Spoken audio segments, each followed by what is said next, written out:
Hello, everyone. Good morning for those of you in my part of the world, and good afternoon, evening for the rest of you. I have a very special guest today. I have Ted Esler, president of Missio Nexus. Very glad to have you, Ted. Thank you for coming on today. Thanks for having me. Looking forward to the talk. Yeah, so we're going to talk about the changing landscape of missions, including maybe touching on some mobilizations and some digital missions. I mean, the Great Commission report came out recently with another organization, and it touched on digital missions and how it's changing the landscape. And your website, missionexus.org, is actually has a lot of that stuff, has a lot of great resources that talk about that, from storytelling to everything, even webinars. It's a great resource for those of you who have not checked it out yet.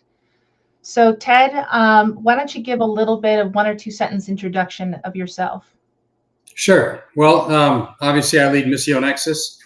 We're an association of about 350 plus mission agencies. My background is I was a computer consultant in Minneapolis when I heard kind of an old-timey missionary give a talk in church one morning, and my wife and I got interested, took the perspectives class.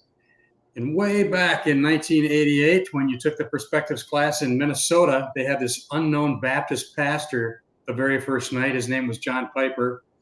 And we heard the story of his glory, and we thought, wow, we have to get involved. And that led to us eventually becoming field staff with a mission called Pioneers. We worked in the Balkans during the Bosnian wars of that decade of the 90s. And then I served in a couple of different leadership positions in Pioneers. And then in 2015, became the president of Missio Nexus.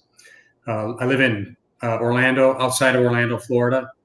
And we have 5 adult children, my wife and I. And my wife also works for Missio Nexus. I know it sounds nepotistic. She spent her career doing hospitality, and she is our events director. Awesome. Awesome. I love it when the ministry becomes a family ministry. Yeah, that's with us. So let's go right into some of the questions. And I just want to remind everyone here, you are more than welcome to actually put in your questions in the chat, and we will try to get to them. Don't worry that maybe we've moved ahead to another subject. We will jump back to your question. We think that your questions are just as important as my own. So Ted, let's talk about COVID. COVID was a very tough time for ministry. I know from that experience as well. It was tough for me. It was tough for pastors. There was a lot of pastors that were talking about being digitally fatigued. So how has missions changed since COVID? What have you observed? Yeah. Well, first of all, I would just say what you see in the church is going to be reflected in missions as well. We live somewhat downstream from the local church. And I think COVID created cultural divisions that spilled over into the church that created, there's an ongoing legacy. And there were other effects of COVID. Obviously, there was a mass demobilization that happened during COVID. And I think some of that demobilization became permanent. And we're continuing to live in the fallout of that demobilization. Now, a lot of people have gone back. Obviously, the vast majority that were going back have gone back. But I do think there was a shrinking of the global mission force that we haven't probably recovered from yet. We don't actually have good data on that. So that's somewhat anecdotal. I wish we had better data, but we don't. But I do think we lost quite a few staff that are never probably going to be remobilized. I'd say another effect of COVID in a positive way would be COVID caused many mission agencies, as well as globally focused churches, to ask very basic questions about what are we doing here? How are we delivering on that? And so I think a positive outcome has been a resetting of expectations, a resetting of roles, in a I'd say kind of a top-down review of what we're doing and how we're doing it. So it's had, I'd say, really different and diverse effects. I don't think it's a matter of return to normal. It's a return to different. Here we are almost, 4+ years on, and we're still talking about COVID. I have a feeling it'll live on as a historical change in the church that will continue. Yeah, I agree with you there. So what trends are you seeing right now in missions? Yeah, I'd say, again, in part because of COVID, some of these are positive, some of these are negative. Let me just say that the division in culture is creating a questioning. Missions is very white. And when I make that statement, I bring no judgment to that. I think there's historical reasons. I think there's, again, what you see in culture, you're going to see in missions. Missions is highly relational. How we do fundraising, I just mentioned to you, I got mobilized because I heard an old-timey missionary in a church service. Yeah. I was recommended to go to Perspective. All of that is a web of relationships that made those connections happen. And so the segregation that we see in the church, I think, influences us in mission. Now, a trend is for most organizations, as well as churches, to be asking themselves, why is this happening? What can we do to improve here? And so I'd say a trend is to try to re-envision what we do in a more inclusive way. And I'd say that's awesome. It's positive, but it's also pretty hard. So would I say it's a trend in which we're seeing a lot of fruit from? Probably not yet. I think that will come in time, but I wouldn't say it's happening yet. Within missiology, I would say a kind of a knockoff or a knock-on trend that's come along with that is an emphasis on mutuality. And that word is a word you're going to be hearing about more and more in missiology. We've had probably a half a decade or so of emphasis on polycentric concepts where leadership is coming. It's this church from everywhere to everywhere idea. That's been a real, I think, good, positive correction for us in the global missions world. But mutuality is something different. Mutuality is more about how we see the people that we're ministering to. In fact, even the way that I just said that, how we ministering to them, it's actually going to be changed into really understanding more of how we minister with them.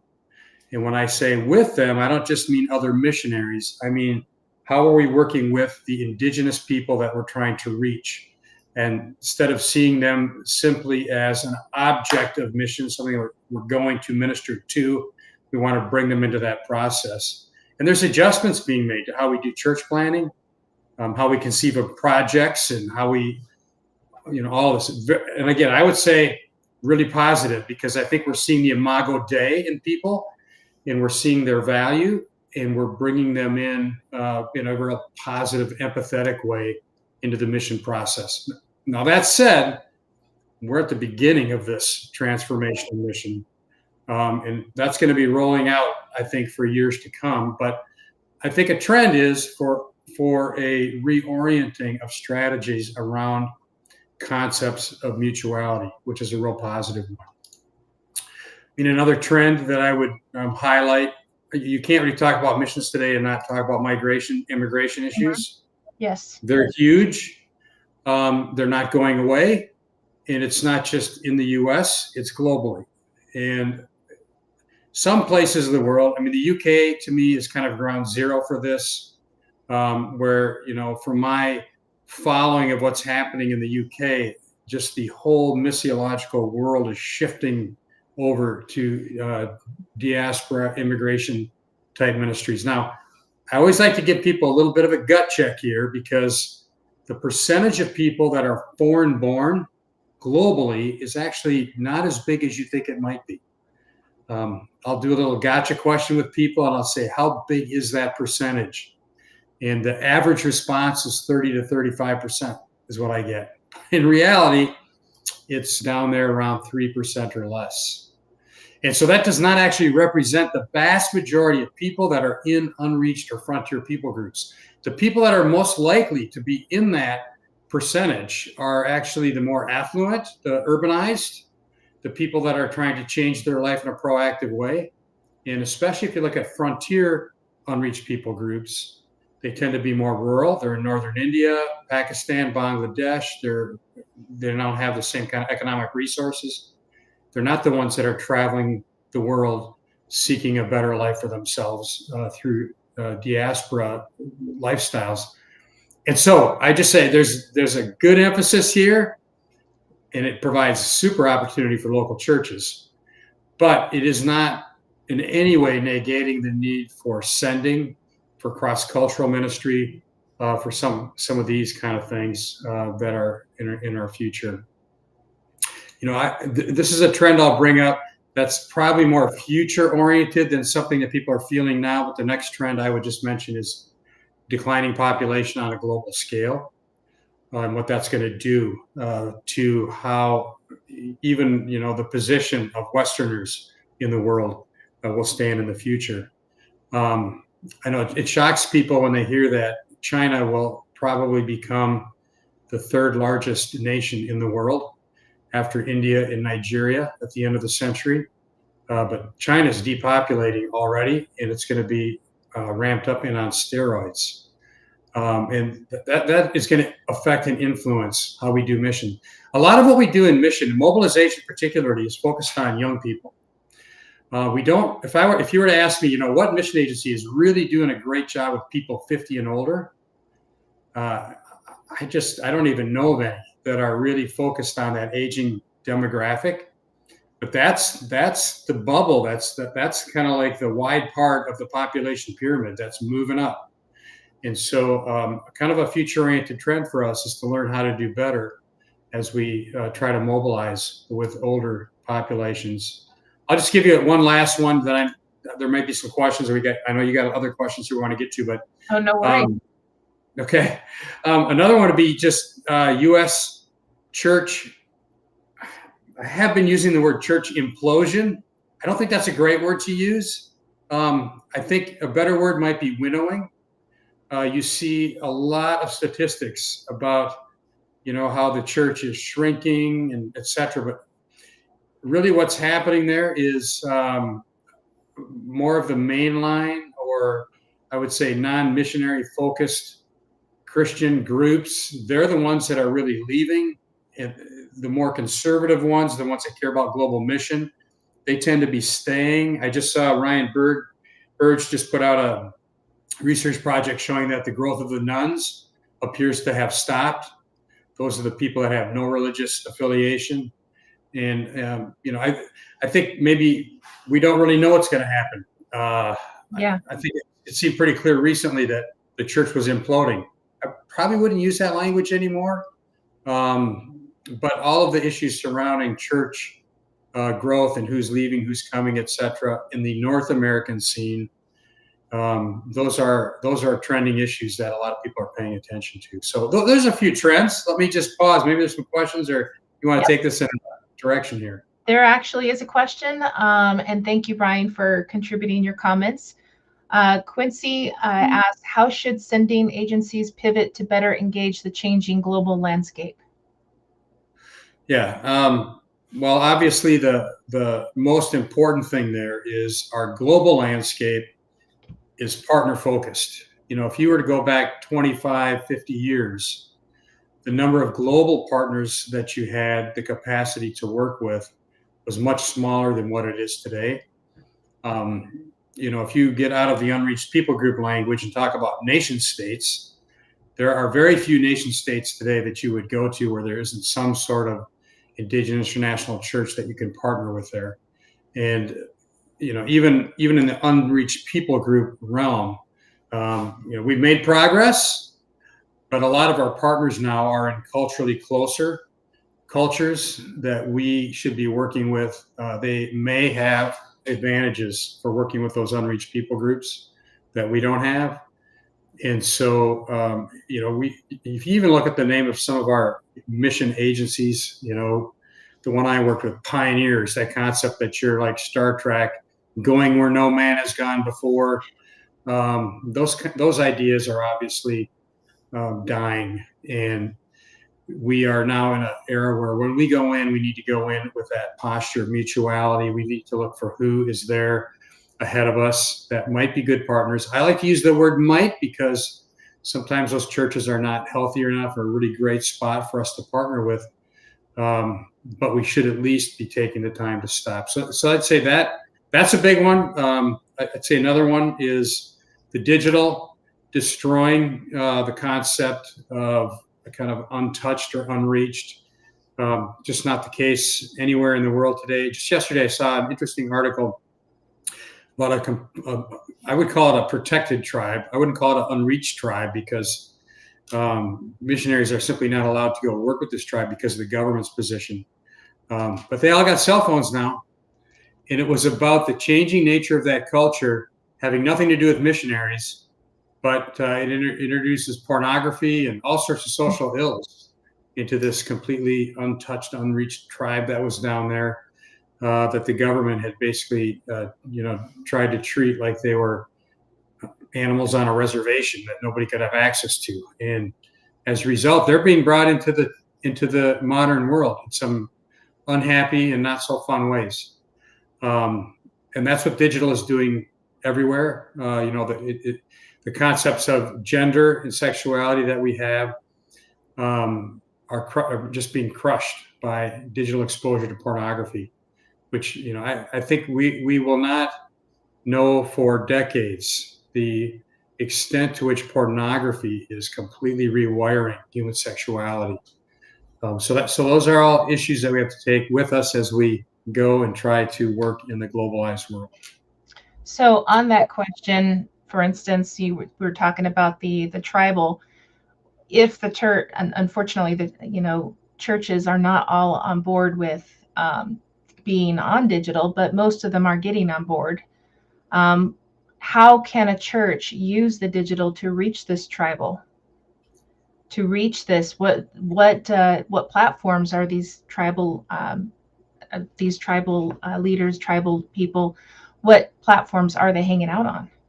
Yeah, well, from our perspective, we've got our big social media platforms here. My guess is that in South America, you're looking at similar platforms that we're using in North America, Facebook, for example, or TikTok.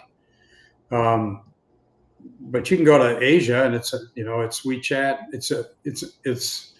They're different. There's different mega platforms that are actually, some of them I believe are bigger in numbers than even our North American ones. And they're not using our Christian platforms. They're using these platforms. And so those are the ones that we need to be thinking about leveraging as we get into this space. Let me just say, I've been a big proponent of innovation. And I believe in innovation in ministry and the need for all that. But I also think as we utilize these tools, we're lagging in our theological and missiological reflection about what it's doing to the message, and how we are seeing technology influencing us as human beings. And some of the best work on this topic is actually not being done by Christians. It's being done by, they might be Christians, but they're not doing it from a Christian messaging standpoint. But Jonathan Haidt is an example of one of the people that I think is doing some great work here. I was just with a wonderful organization last week. They focus on global youth culture, very cutting edge stuff in evangelism. And they are observing a trend where millennials are buying flip phones in rebellion against the pressure that the texting, messaging app, TikTok world is putting on them. Mm-hmm.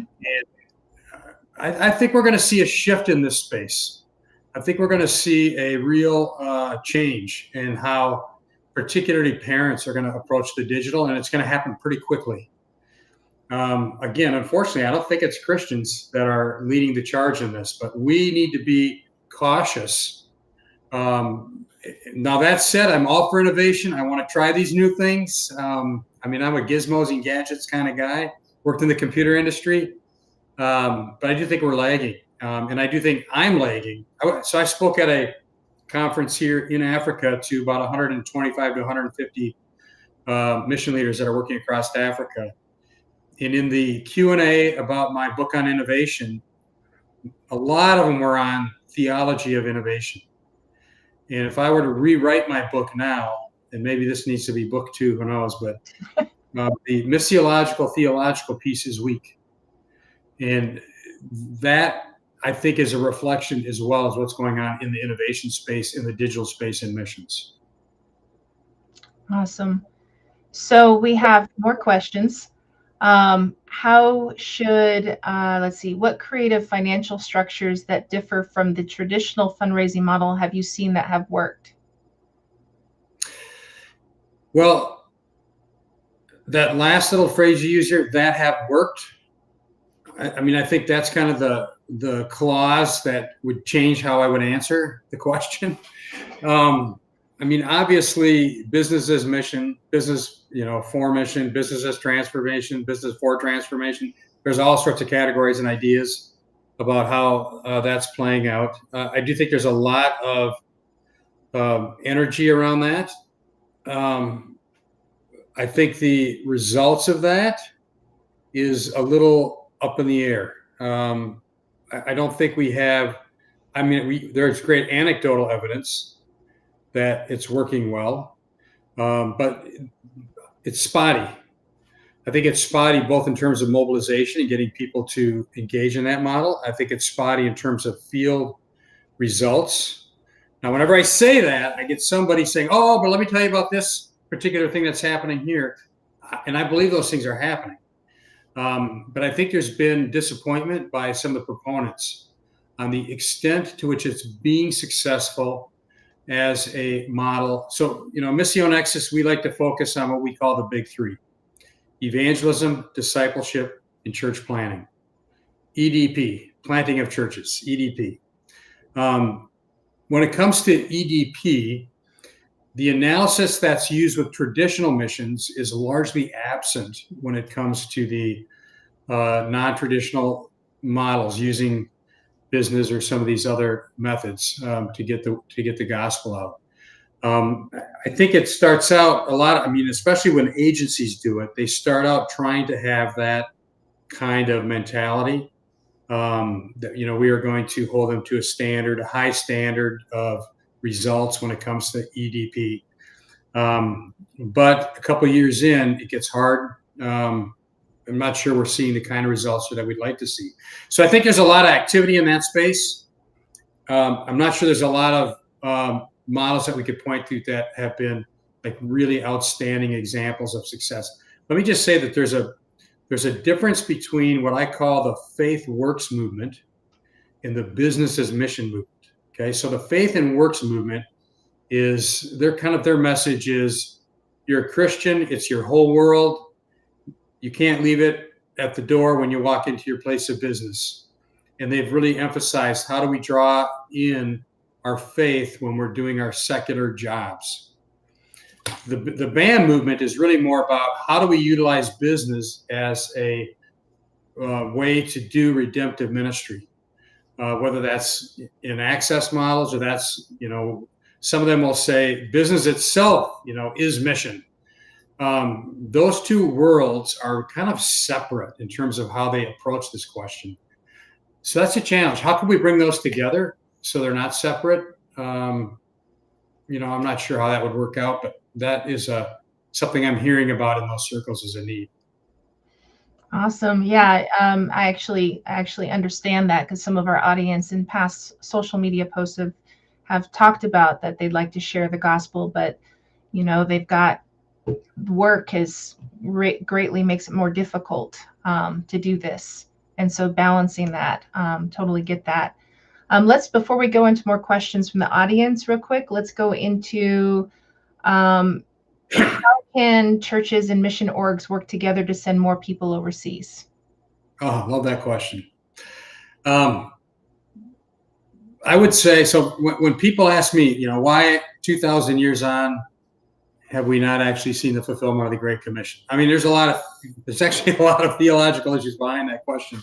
And I'm not a closure missiology guy. So I'm not the one that would say, Jesus won't return until we finish the task. And I know there's a verse there, but there's other, we could go into that. There's another topic. But when I answer the question, why are we here? I think a large part of it is because the church has not really engaged in mission to the extent that the church could. So I would just say probably the biggest, and I'm giving you my opinion here, okay? I don't speak for all of Missio Nexus or all of the church, but if there's any missing link, it's the missing senior leader in churches in the Great Commission chain that needs to be in place. Now, that said, there's great examples of senior pastors that are fully on board and doing great things. But you got to realize that with how many evangelical churches are there, for example, in the United States? I mean, it's a big number.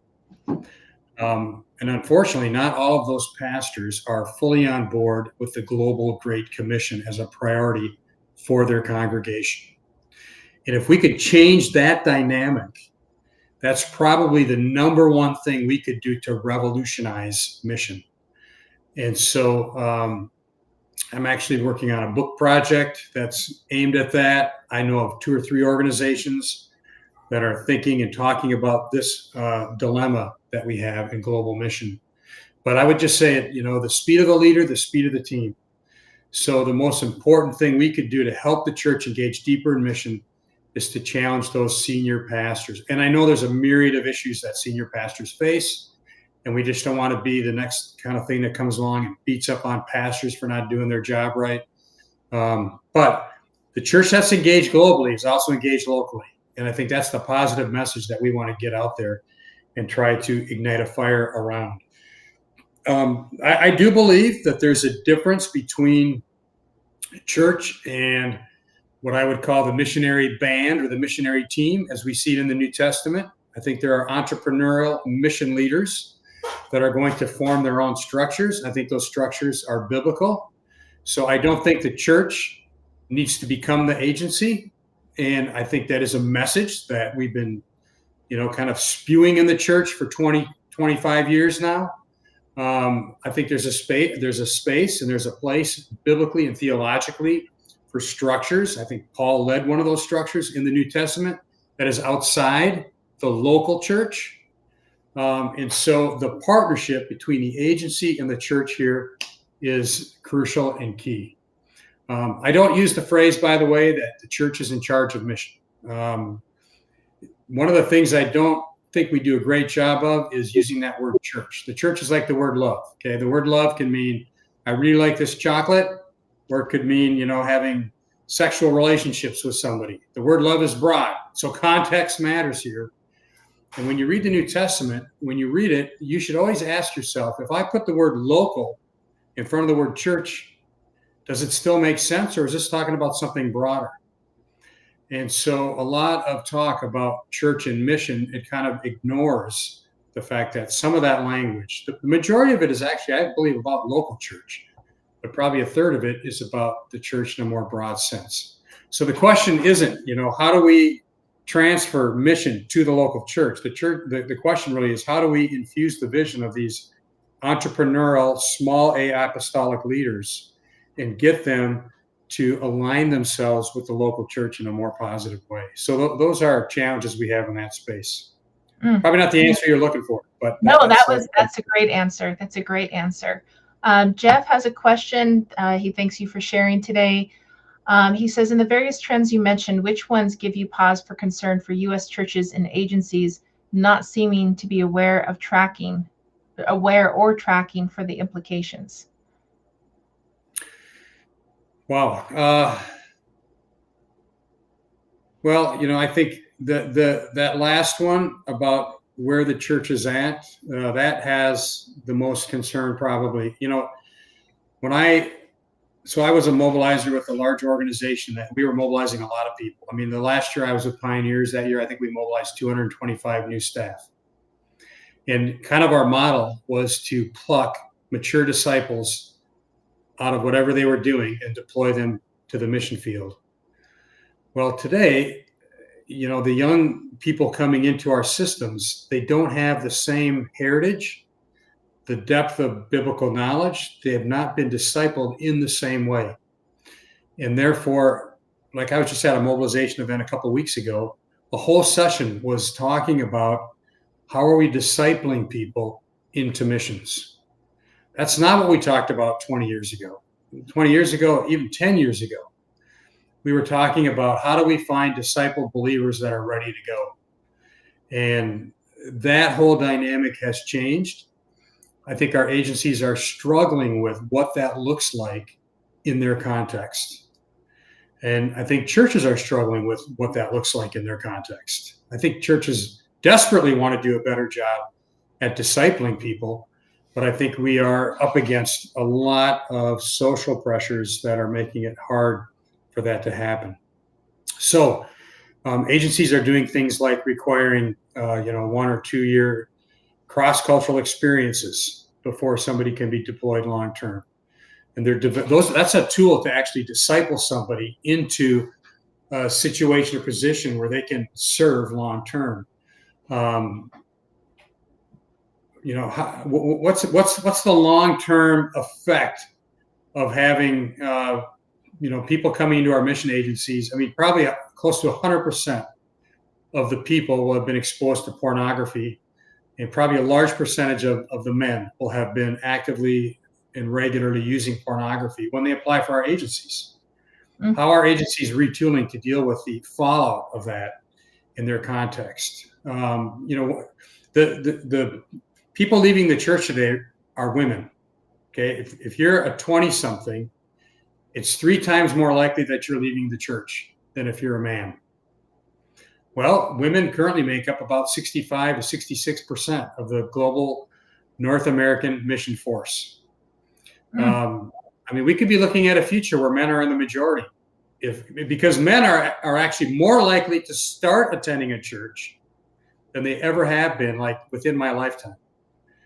That's really a fascinating shift that's going on.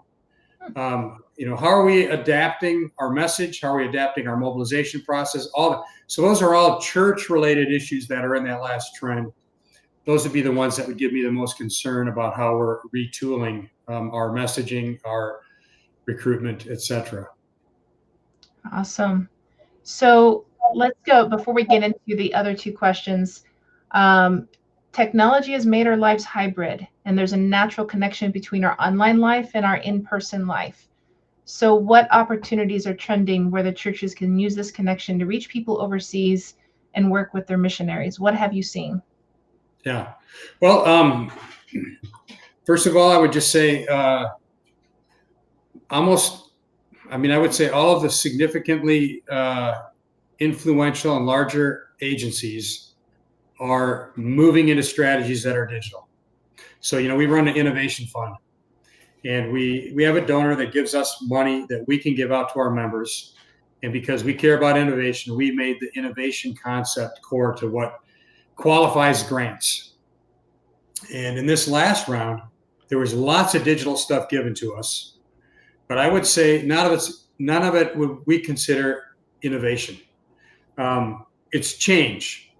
So kind of the innovation piece where it was new has come and gone.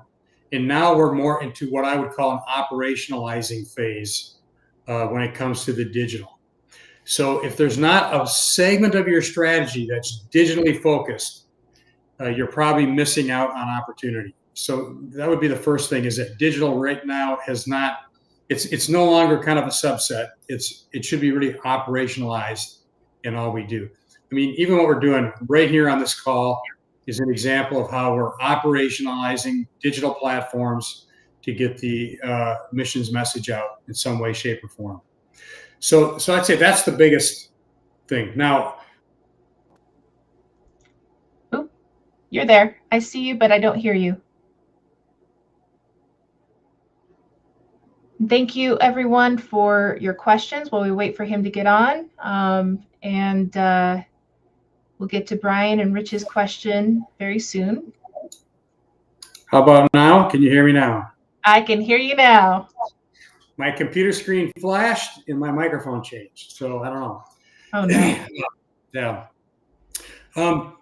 Anyway, so I would say the digital just needs to be part of every mission strategy these days. It's a component of how we communicate with other people. I'd say that's the biggest shift, is that now it's an expectation as opposed to a novelty. Awesome. So Rich has a question, and don't worry, Brian, we'll get to yours. Rich says, with the world population growing older, are there strategies mission orgs can begin to employ to mobilize these older generations? Well, I think there are. I mean, there's some non-traditional ways that that's happening already. I don't know if you're familiar with this group called, oh, Ted, don't do this now. It's led by a gentleman out of Texas. His name is Scott Eloquin. And what they're doing is they are connecting volunteers with special expertise with field teams and nationals that are working overseas in deploying non-traditional missionaries into business consulting roles to help business as mission ventures happen. Is that Switchboard? It is Switchboard. Thank you very much. Yeah, I just heard about that recently from a colleague. That is a very amazing tool. It's a great tool, and I think it provides an avenue for people that are in the second half of their career to give in a very unique and awesome way to those overseas. I think the answer to that question is in our future. I don't think, like I said, I really don't know of any mission agencies that are doing a great job with aging populations. If I was working in I worked in Eastern Europe. Some of those Eastern European countries are on the extreme edge of the aging paradigm. And if I were working there, I would really be taking age into account. So I was in South Korea this last summer, and I met with a couple of seminary presidents, and they have gone from enrollments of 1,000, 1,200, 1,500 students to not even having 100, 150 students to make their campuses viable. And a lot of that is because the demographic that used to be a part of their seminary programs has completely dried up in South Korea. Now, South Korea is not a country like we're an immigration-oriented culture here in the U.S. We're used to taking on immigrants, and we're going to grow through immigration. I mean, you can say all you want about Democrats and Republicans wrestling over immigration, but trust me, immigration is a big part of our future in America, and will continue to be a big part of it. But in a place like South Korea, where they don't have the same history of being an immigrant nation, and China's the same way, very hard for them to attract large numbers of immigrants. So they're having to deal with what it looks like. In fact, the first morning that I showed up there, like at 3 a.m, got a couple hours sleep on a Saturday night, Sunday morning, and then was whisked off to a large South Korean church. And the pastor that led the opening prayer, I've never heard this in any other church, he prayed for the birth rate in South Korea. Wow. Because they're worried about what's happening in their own country with the shrinking population. So what could be done? I sat in that meeting with those seminary professors, and I said, well, listen, you're sitting on this beautiful campus.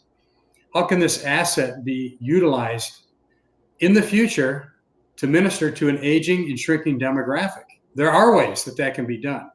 But boy, you talk about something hard to wrap your head around if you're a seminary president who is brought in during the height of the growth curve, and now you're looking at this situation. The other thing I would just say is keep in mind that population decline is not happening everywhere. Nigeria is going to be an exciting place demographically. And if you're not thinking about how Nigeria is going to play a role in your mission's future, you're missing out on a huge opportunity. So I would be looking at different parts of the world, probably where you already have mission assets in terms of people and partnerships and local churches and whatever. How are those going to be leveraged for the shifting demographic opportunities ahead of us? Super exciting to think about that. Awesome. So Brian asked a question: what are some potential trends, threats to mission in regards to the global rise of populism, nationalism, or whatnot? What impact will these trends, threats potentially have on mobilization? Yeah. Well, in 2017, China kicked out a lot of cross-cultural Christian workers, lots of them. That should have been the beginning of our realizing that the global order was changing. I don't think we saw it as that. We just saw it as this is happening in China. But then when COVID hit, COVID actually made our understanding of the global situation even more shrouded. Because what we tend to do is we tend to chalk up global change to what happened because of COVID. But in reality, globalization was beginning to wind down already in 2017. Was starting to take its first baby steps. And populism is a part of the end of globalization. And so there's a gentleman named Larry Fink. He's a big, huge investor, one of the largest funds in the world. And when Russia marched into Ukraine, his comment was, "This is the end of globalization."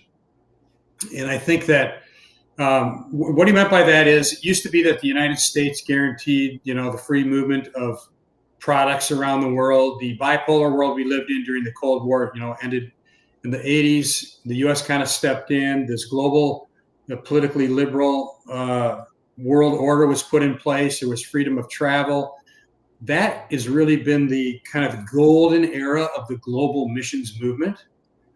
But we're now moving into an era that is going to be very different. It's going to be much more regionalized. And I think that has an impact on how we understand a range of mission issues, from mobilization to fundraising to recruitment. It's harder for us as Westerners now to just go overseas, use our passport as our ticket in. There's some speed bumps along the way. And we now, I think, so I'm going to this big Lausanne event that's coming up. My participation in that event's awful expensive. And I'm thinking to myself, is a global event really the kind of event I should be investing time and money in? And I'm hearing that over and over and over, more from non-Western mission leaders than I'm hearing it from Western mission leaders.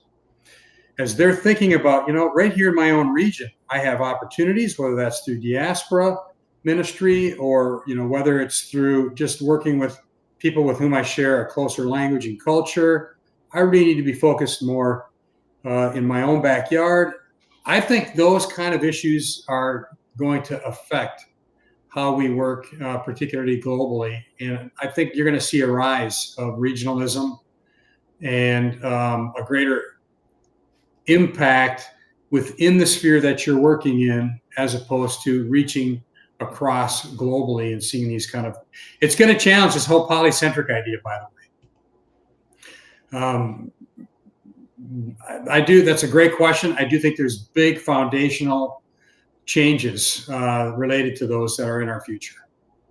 Awesome. So going back to digital missions, thank you everyone for your questions. Keep putting your questions in or comments. Many church plants overseas, everyone has an online platform. It's become, like you said, operational, where we're streaming our services or whatnot. But there's been a lot of talk online from different church leaders across the globe. What successful strategies have you observed that helps make streaming or online platforms for church plants more than just putting a video out there online? Yeah. Well, I'm just a dummy and I'm reading other people's research reports, but I think that one of the things that I've seen, whether it's Media to Movements or whether it's SAT7 or some of the large organizations that have been investing in this arena, getting that personal contact with somebody, having face-to-face interaction, that is key and that is crucial. And I think all of us feel that. I mean, my wife and I are, we're in the middle of should we be making a church change? And so we've been going to some various churches in our area. We're not sure we're going to do that, but we're evaluating churches. And we have gone a couple times now to one where the pastor's on the other side of Orlando. We're watching them on a screen and we're asking ourselves, how big a deal is that to us? Because we've always been, we want to be, in person. That conversation is being held by everybody.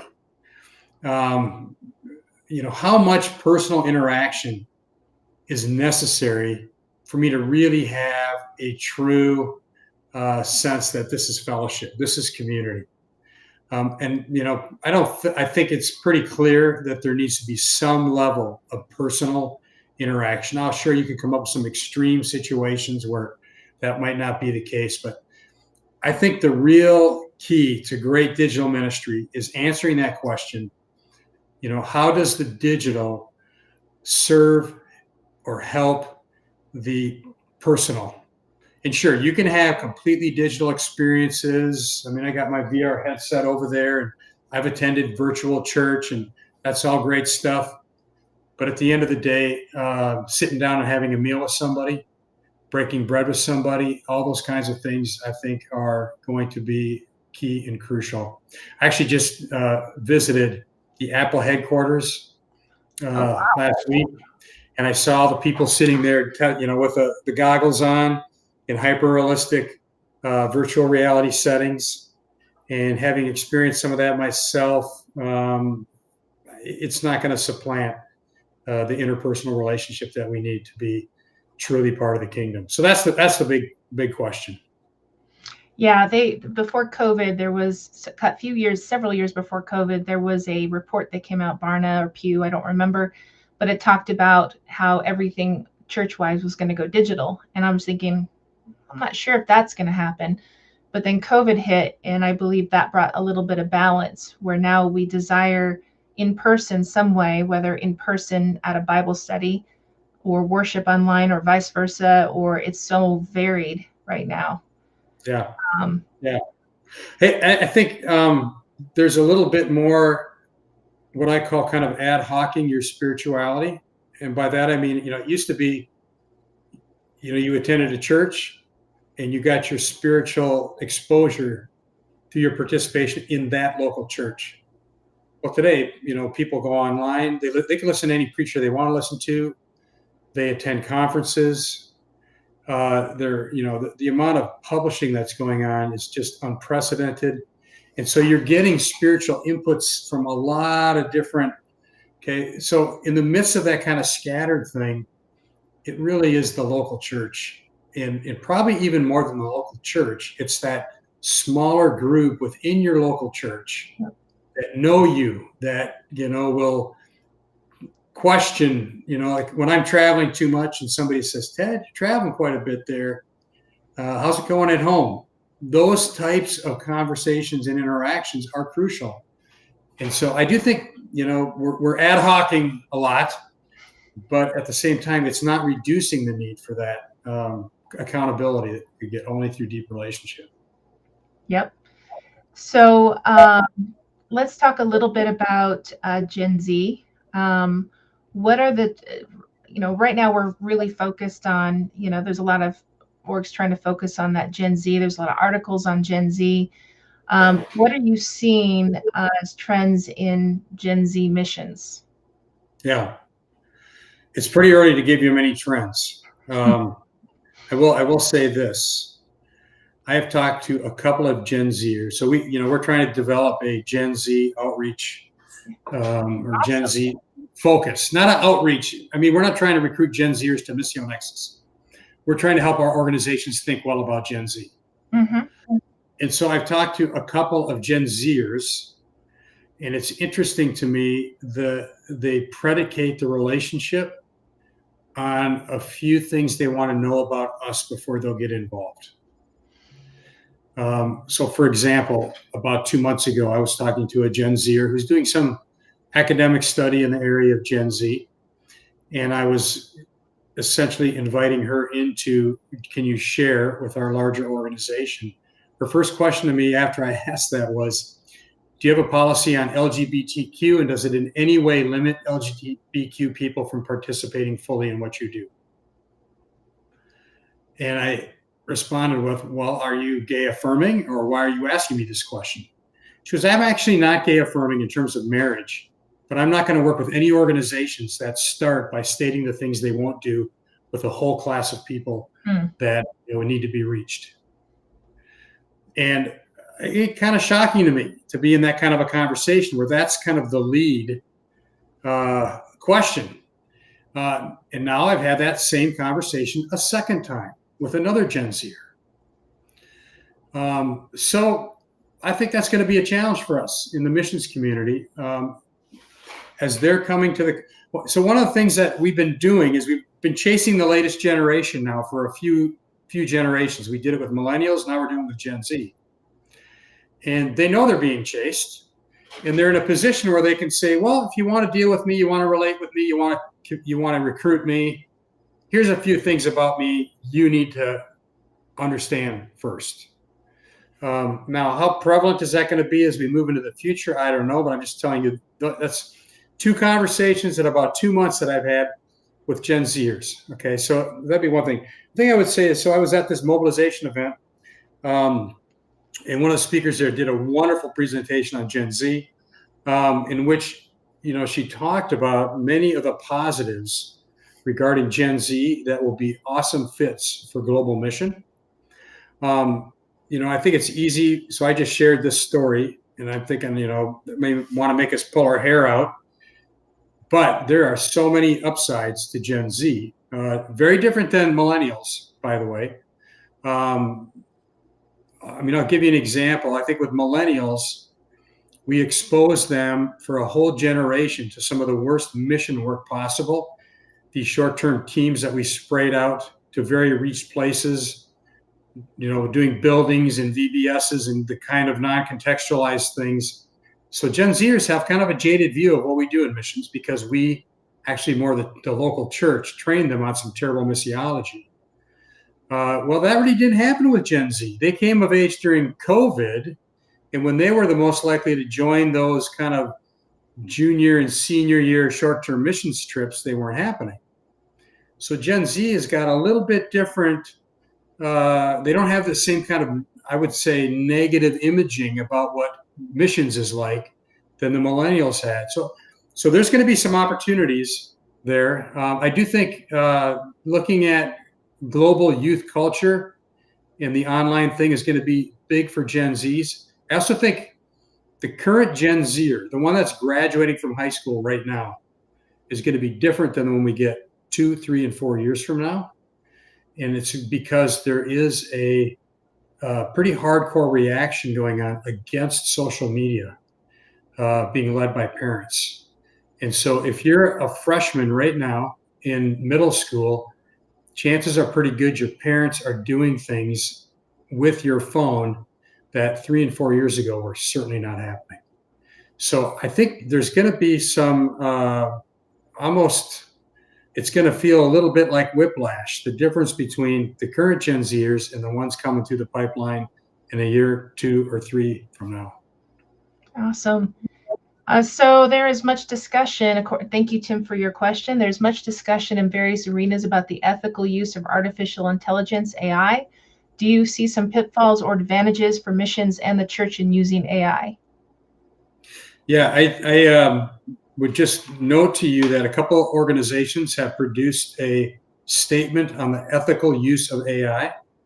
SIL has published it on their website. We're going to probably do an event, virtual event, in which we talk about the development of that. We're so early on. I don't think we really know what's going to happen. I don't think it turns out well for us, the use of AI. We're all using it. We're all, right now we're doing it for what I would call relatively administrative or trivial tasks. I'm not one that thinks that AI is going to replace, again, this, what we talked about earlier with the digital, with the human contact. I think that's going to continue to be a huge need, and AI is not going to replace that. But I think just the lack of restraint that we're going to see on the use of AI is going to cause us huge problems. I wouldn't necessarily call those problems of missions. Those are probably more problems of humanity. I think we're in a very dangerous, era right now surrounding AI. I don't think we got good answers yet. And I think time will tell on that as far as, went disappeared. All right, he'll be back pretty soon. There we go. We're closing in at the end of our time. So we'll wait till he gets back on. He's just getting there. Can you hear me still? I can hear you. I just can't see you. I have the same flash on my computer screen. Give me a second. I'm going to change between cameras here.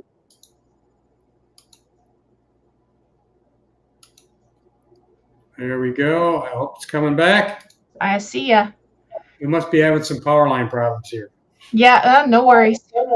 It's technology, so we accommodate. Yeah. So no, I think it's really, from my perspective, I think it's too early to tell on AI. There's a lot of useful for AI, but there's a lot of, I think, legal challenges it's yet to face on some things, and so I think keeping our eyes open is a good role right now. And yeah. So we are closing in at the end of our time. Brian, I see your question. We'll go ahead and ask that question, but then after this question, I'd like you, Ted, to actually tell me what's coming up for Missio Nexus that you could encourage our audience to look deeper into, that would adopt missions as a lifestyle. So we'll go with Brian's question. Just a real quick answer for Brian's question. Sorry, Brian, we're near the end. So he's basically saying, I've wondered from some time now if we as a culture are moving from a guilt innocence culture to an honor shame culture. Based on your conversations with the two Gen Zers, it seems their issue more about aligning with a group that may get them canceled, bring shame, as well as aligning with an org that doesn't appear to show honor to all people.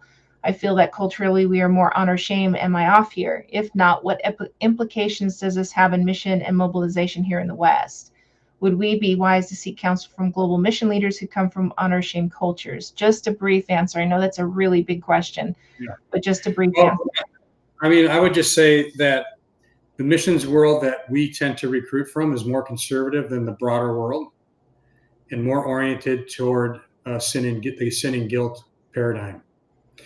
And one of the things that is happening with the division in the church is the conservatives are becoming more conservative.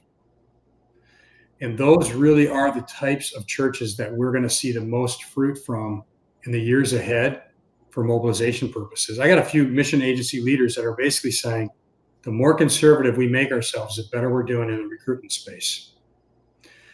Now, how's that going to relate to Gen Z? I got no idea. But I do think that you're seeing kind of a hardening of the categories, if you will, between the left and the right in the church. And the churches that are mission focused tend to be more on the right side of that spectrum. And they're the ones that are saying, penal substitutionary atonement is important and we can't let it go. And we're going to teach and preach on it. And that's why you see, there's a certain segment of the evangelical movement that is having larger conferences and gaining more traction for what they're doing. And it's because they're leaning more into the shame and guilt. So that's how I would answer that. In terms of Missio Nexus? Yes. Let us know what's coming up that our audience should know about. Yeah. I would say the number one thing we do every year is have this annual conference called the Mission Leaders Conference. It's actually two conferences. We also have the Mission Pastor Conference that parallels it. And, there simply is no other event like it where you have over 1,000 mission leaders converging in one spot at one time. And this year, we've been doing a year-long review of the unreached people group paradigm. How relevant is it today? How has it been helpful? How has it been harmful? And it's going to culminate in our conference that happens September 11, 12, and 13 in Louisville, Kentucky.